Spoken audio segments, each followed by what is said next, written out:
तो चलिए आगे बढ़ते हैं और बात करते हैं हरियाणा के सीएम नायब सिंह सैनी, जो कि पंचकुला पहुंचे, विपक्ष पर निशाना साधते हुए नजर आए। क्या कुछ उन्होंने कहा है वो आप सुनिए।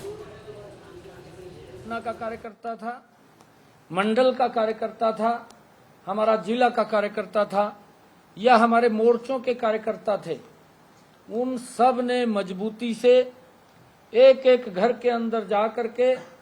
पिछले 10 वर्षों में जो आदरणीय नरेंद्र मोदी जी ने काम किए हैं, उन कामों को लेकर के घर घर में लोगों तक इंटरेक्शन, बातचीत करने का काम किया है। और उसका एक बड़ा जो इलेक्शन को लगातार पीक देने का काम कार्यकर्ताओं ने और हमारी उच्च लीडरशिप ने, हरियाणा प्रदेश की लीडरशिप ने, जो इसमें लगातार लोगों के बीच में जाकर के पीक देने का काम किया है, मैं उनका सबका भी धन्यवाद करता हूं। और आज जो नरेंद्र मोदी जी की नीतियों के कारण, क्योंकि जब आदरणीय प्रधानमंत्री जी हरियाणा के अंदर आए हैं तो लोगों का जो उनके प्रति प्रेम और उनके प्रति विश्वास, आदरणीय मोदी के प्रति जो श्रद्धा का भाव, वो हरियाणा प्रदेश के लोगों का देखते ही बनता था। जबरदस्त स्वागत आदरणीय प्रधानमंत्री जी का किया और हरियाणा प्रदेश के लोग कि आदरणीय नरेंद्र मोदी जी ने पिछले 10 वर्षों में देश को बदलने का काम किया है, गरीब की चिंता की है, गरीब तक एक योजनाबद्ध तरीके से लाभ पहुंचाने का काम, उसको सशक्त और मजबूत करने का काम पिछले 10 वर्षों में किया है। कोरोना जैसा अगर वैश्विक संकट भी आया है, सरकार ने, आदरणीय मोदी जी की सरकार कंधे से कंधा मिलाकर के उस भयानक बीमारी में लोगों के साथ खड़ी हुई दिखाई दी और मजबूती से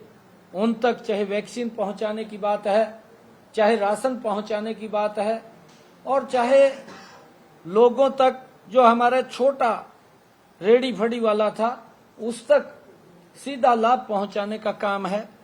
आदरणीय मोदी जी के ऊपर एक बड़ा विश्वास प्रदेश के लोग और देश के लोग करते हैं और उसका परिणाम है कि लोगों ने जो हिस्सा लिया है इस लोकतंत्र में, और इस लोकतंत्र में हिस्सा लेते हुए आदरणीय नरेंद्र मोदी जी के प्रति उनका भाव देखने को मिलता था। और आज हमने समीक्षा बैठक भी की है। उस समीक्षा बैठक में भी जो निकल करके आया है कि हरियाणा के अंदर 11 कमल के फूल बहुत बड़े मार्जिन के साथ वो खिल रहे हैं और आदरणीय नरेंद्र मोदी जी को तीसरी बार इस देश का प्रधानमंत्री बनाने में हरियाणा की जो 2019 में भूमिका थी, वही भूमिका 2024 में हरियाणा के लोगों की रहेगी और हरियाणा के लोग तीसरी बार नरेंद्र मोदी जी को बड़े मैंडेट के साथ प्रधानमंत्री बना रहे हैं। ये सारा का सारा उस सर्वे में आया है। और मैं पुनः सभी प्रदेशवासियों का, जिन्होंने शांतिपूर्ण और इतनी भयानक गर्मी में जो इस इलेक्शन में हिस्सा लिया, उन सब का मैं दिल से धन्यवाद करता हूं। और इसी इलेक्शन के बीच में हमारे साथी आदरणीय राकेश दौलतापुर जी जो बीच में हमें छोड़ करके चले गए हैं, वो दुर्भाग्यपूर्ण है, क्योंकि अभी उनकी आयु भी वो ज़्यादा नहीं थी, परंतु परमपिता परमात्मा के आगे कुछ वश नहीं है और